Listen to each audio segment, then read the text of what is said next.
Dear students, good morning to all. In my last class, I discussed about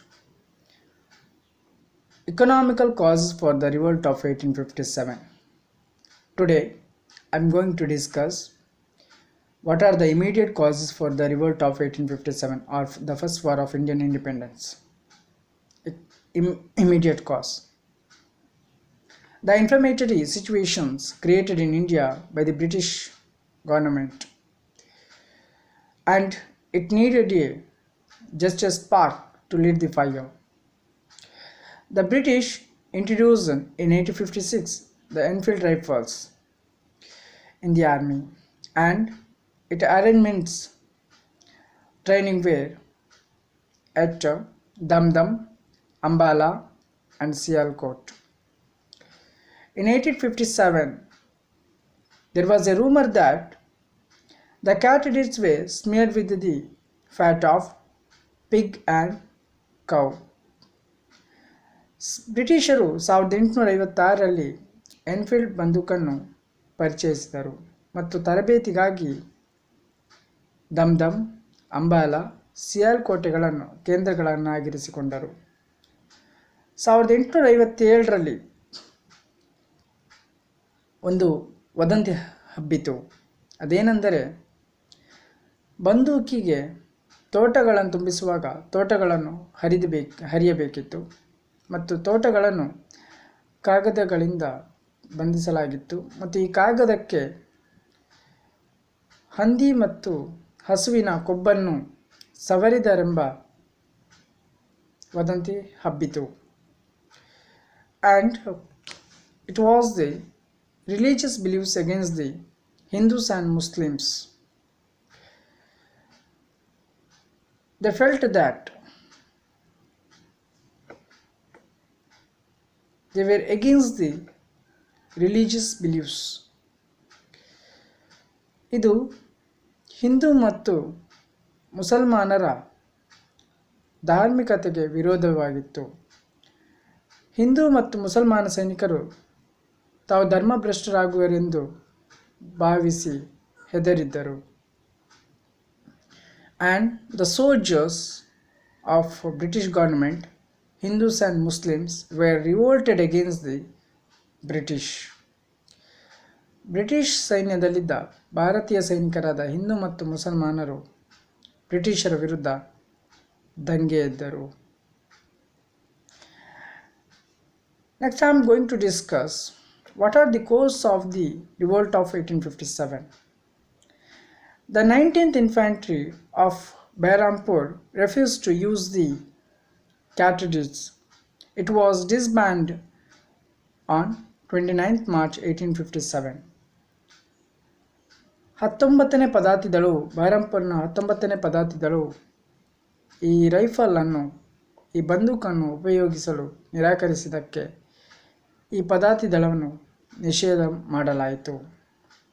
On 29th March 1857, the 34th Infantry of Barakpur refused to use the cartridges.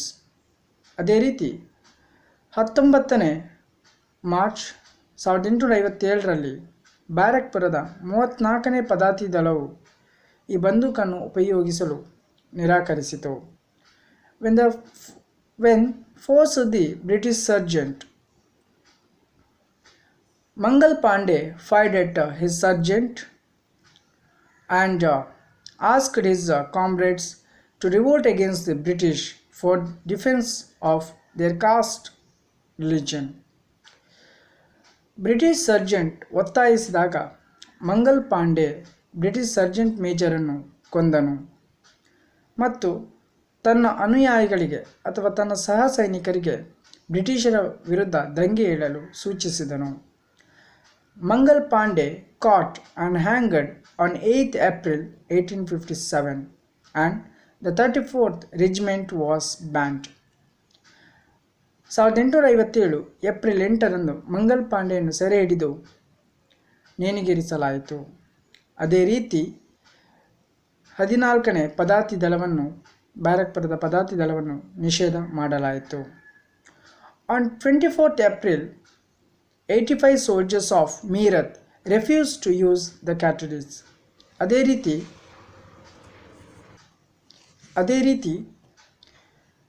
24 April ಮೀರತ್ನ 85 ಸೈನಿಕರು ಈ ಬಂದೂಕನ್ನು ಉಪಯೋಗಿಸಲು ನಿರಾಕರಿಸಿದರು. They were punished with 10 years rigorous imprisonment. ಹಾಗಾಗಿ ಅವರಿಗೆ 10 ವರ್ಷಗಳ ಕಾಲ ಕಠಿಣ ಶಿಕ್ಷೆಯನ್ನು ನೀಡಲಾಯಿತು. And on 10th May, 3rd Cavalry Regiment in Meerut revolted against the British. ಅದೇ ರೀತಿ 10ನೇ ಮೇ 3ನೇ ಅಶ್ವದಳವು ಮೀರತ್ನಲ್ಲಿ ಬ್ರಿಟಿಷರ ವಿರುದ್ಧ ದಂಗೆ ಎದ್ದರು. The rebel soldiers released the prisoners and killed many English officers and civilians and rushed towards Delhi. ಮತ್ತು 10ನೇ ಮೇ 3ನೇ ಅಶ್ವದಳವು ಮೀರತ್ನಲ್ಲಿ ಬ್ರಿಟಿಷರ ವಿರುದ್ಧ ದಂಗೆ ಎದ್ದರು ಮತ್ತು ಬಂಧಿತ ಸೈನಿಕರನ್ನು ಬಿಡಿಸಿದರು ಮತ್ತು ಹಲವಾರು ಇಂಗ್ಲಿಷ್ ಸೈನಿಕರನ್ನು ಕೊಂದರು. ಅದೇ ರೀತಿ ತಾವು ದೆಹಲಿಗೆ ದೌಡಾಯಿಸಿದರು. The soldiers within 2 days they captured Delhi and proclaimed Bahadur Shah II as the Emperor of India. Later, the mutiny spread to Lucknow, Allahabad, Kanpur, Bareilly, Bihar and Jhansi. ನಂತರ ದಂಗೆಯು ಲಕ್ನೋ, ಅಲಹಾಬಾದ್, ಕಾನ್ಪುರ್, ಬರೇಲಿ ಮತ್ತು ಬಿಹಾರ್, ಝಾನ್ಸಿಗಳಲ್ಲಿ ಪ್ರಸಾರವಾಯಿತು. In Kanpur, Nana Sahib and Tantia Tope took the leadership of rebel. Nana Sahib and Tantia Tope, with the help of 3,000 soldiers, they attacked on British camp at Kanpur, and feared British soldiers. They made an agreement with Nana Sahib and Tantia Tope. ಕಾನ್ಪುರದಲ್ಲಿ British ಕ್ಯಾಂಪಿನ ಮೇಲೆ ನಾನಾ ಸಾಹೇಬ್ ಮತ್ತು ತಾಂತ್ಯ ಟೋಪೆಯು 3,000 ಸೈನಿಕರೊಂದಿಗೆ ದಾಳಿ ಮಾಡಿದರು ಮತ್ತು ಹೆದರಿದ British ಸೈನಿಕರು ನಾನಾ ಸಾಹೇಬ್ ಮತ್ತು ತಾಂತ್ಯ ಟೋಪೆಯ ನಡುವೆ ಒಪ್ಪಂದ ಮಾಡಿಕೊಂಡರು.